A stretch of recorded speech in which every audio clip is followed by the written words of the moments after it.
Welcome sa Tagalog Horoscope, ang iyong gabay sa pang-araw-araw na buhay.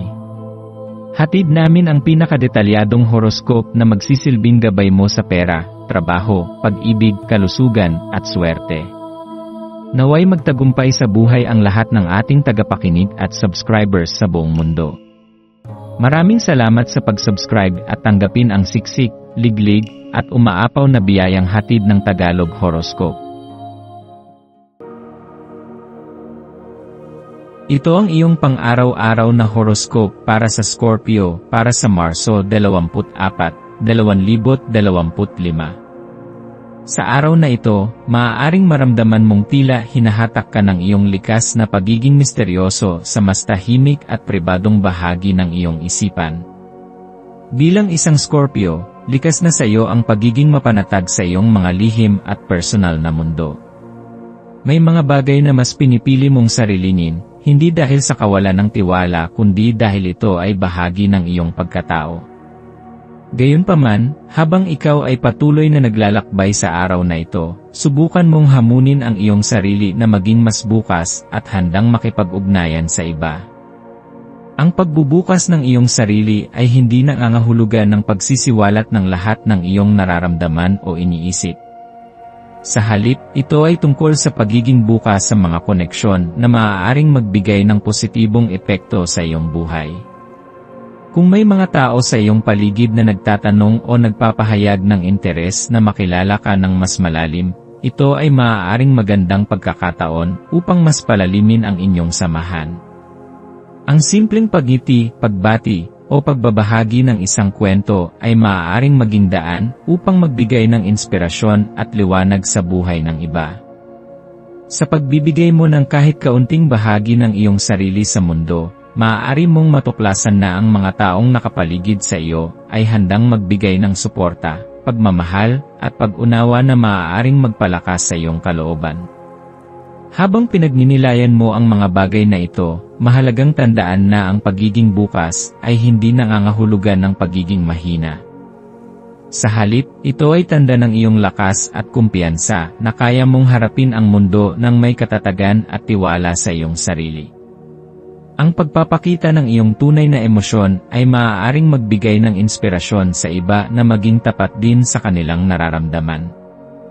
Sa bawat sandaling magpapasya kang maging bukas, ikaw ay nagtatayo ng tulay ng pagkakaintindihan na maaaring humantong sa mas malalim na relasyon sa mga taong mahalaga sa iyo. Sa pag-usad ng araw, maaaring maramdaman mong dumadaloy sa iyong isipan ang mas malalim na pagninilay. Ito ay magandang panahon upang pagtuunan ng pansin ang mga ideya at pananaw na maaaring nagpapalabo sa iyong isipan nitong mga nakaraang araw. Sa mga pagkakataong tila puno ng mga tanong at pag-aalinlangan ang iyong isip, subukang maglaan ng tahimik na oras upang makapag-isip ng mas malinaw. Ang pagninilay ay maaaring magdala sa iyo ng mga bagong pananaw na makakatulong upang malutas ang mga problema o suliranin na iyong kinakaharap. Sa pagpayag mong harapin ang iyong mga iniisip, maaari mong matuklasan ang mga sagot na matagal mo nang hinahanap. Kung sakaling ikaw ay makikilahok sa mga brainstorming session o pagtitipon kung saan kinakailangan ang malikhaing ideya, ito ay maaaring maging pambihirang pagkakataon upang ibahagi ang iyong mga naisip. Maging bukas sa mga ideya na maaaring kakaiba o labas sa iyong comfort zone. Maaaring may mga konsepto na tila kakaiba o hindi pamilyar sa iyo, ngunit sa pagtanggap sa mga ito, maaari mong matuklasan ang mga pagkakataong magdadala sa iyo ng tagumpay at kasiyahan. Ang mga ideyang ito ay maaaring maging susi upang makahanap ka ng mga bagong direksyon sa buhay na magbibigay ng panibagong pag-asa at sigla sa iyong mga pangarap.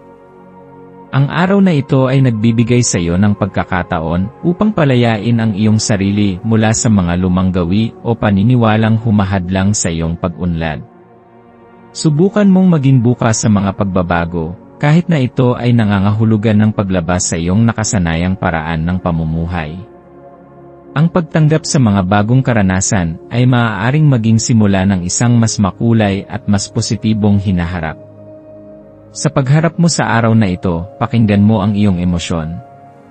Ang Ang iyong mga damdamin ay maaaring maging mahalagang gabay na magpapaliwanag sa mga bagay na dapat mong pagtuunan ng pansin.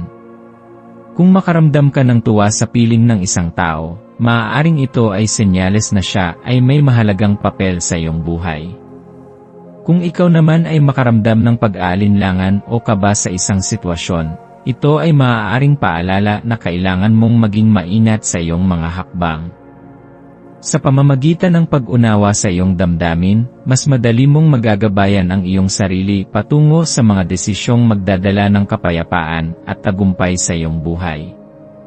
Ang iyong maswerteng kulay para sa araw na ito ay pula. Ang pulang kulay ay sumisimbolo ng tapang, determinasyon, at pag-ibig. Ang pagsusuot ng pulang damit o paggamit ng pulang bagay ay maaaring makatulong upang mapalakas ang iyong kumpiyansa at maging mas determinado sa iyong mga layunin. Ito rin ay nagdadala ng enerhiya na magbibigay sa iyo ng sigasig upang tapusin ang mga gawain at layunin mo ngayong araw.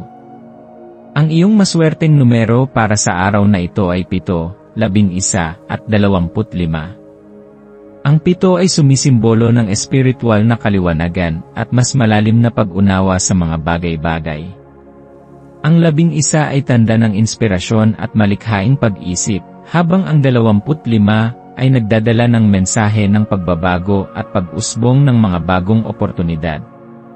Sa paggamit ng mga numerong ito bilang gabay, maaari kang magkaroon ng mas malinaw na direksyon sa mga desisyon na iyong gagawin sa araw na ito.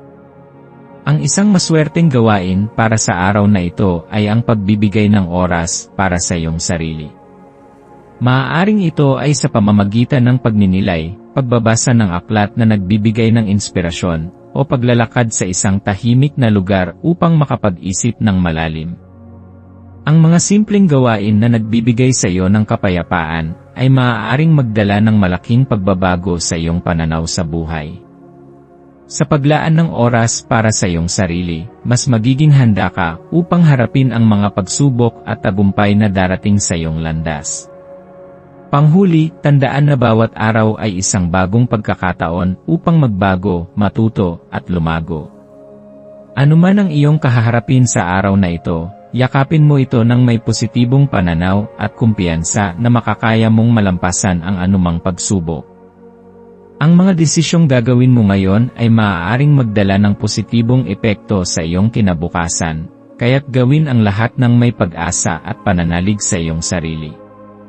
Naway maging mabunga, masaya, at puno ng inspirasyon ang iyong araw.